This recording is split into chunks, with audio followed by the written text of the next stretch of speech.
Hey, Kevin Wright here. I thought you'd be interested in a question that came up at one of my recent Monday morning Q&A sessions.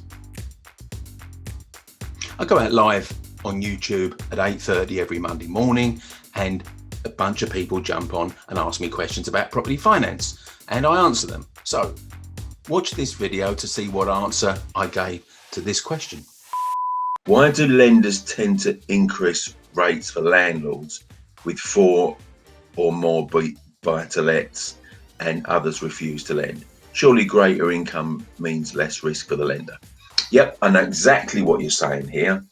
So what we're talking about, Andrew, is portfolio landlords. This was something the FCA brought in, it's going to be about 3 years ago, maybe something like that.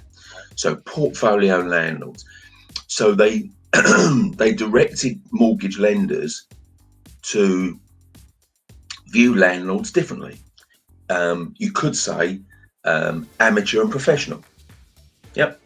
Now, that's not necessarily part-time and full-time, but amateur and professional.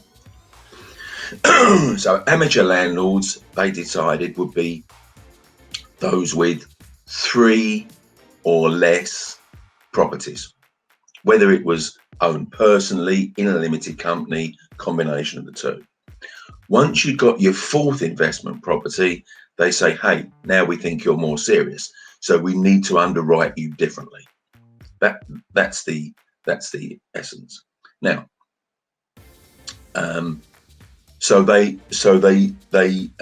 underwrite it differently. They want to see a business plan, cash projections, profit projections, and that type of thing. When you from your 4th property, investment property, and everyone after that. Now, so why do they do that? Because they need to treat you differently. And what they also look at now is, for the first 3 properties, they look at the application for that property in isolation. From the 4th one onwards, they look at it, your portfolio, holistically. Excuse me. So now they want to see that you're not over geared as a landlord. So that's part of the issue there. Why do they do higher rates? Because they can, really.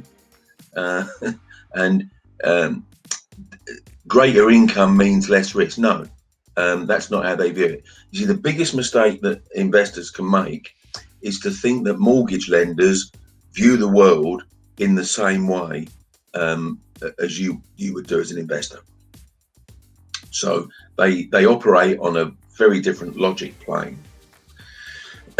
So what they're going to see is, the more properties you've got, maybe the bigger chance you've got of being overwhelmed, of not being able to keep all those plates spinning.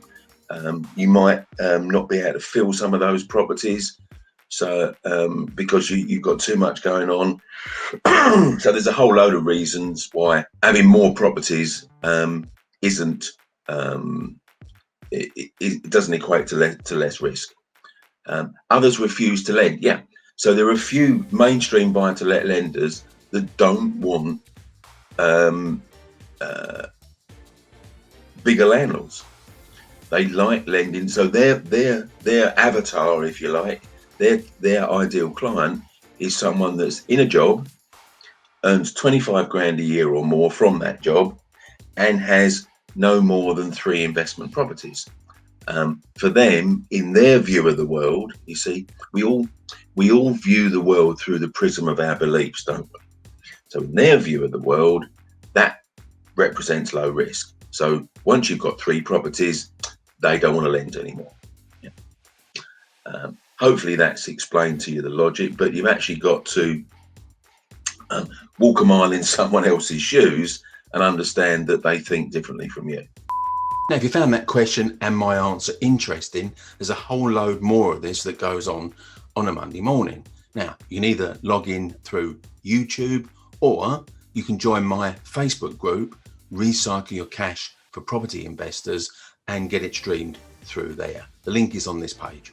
And if you want access to my whole back catalogue of Q&As, which is well over 50 hours of viewing time, then I've got a way to do that. Join Fiverr Tribe and you can get access to that back catalogue with a simple word search facility. So just type in the question that you want answers to and it'll come up on screen almost instantaneously all the times that I've mentioned your particular keyword. It's like having a property finance Wikipedia, I guess. How do you access this? By joining my Fiverr Tribe. Click the link on the page and guess what?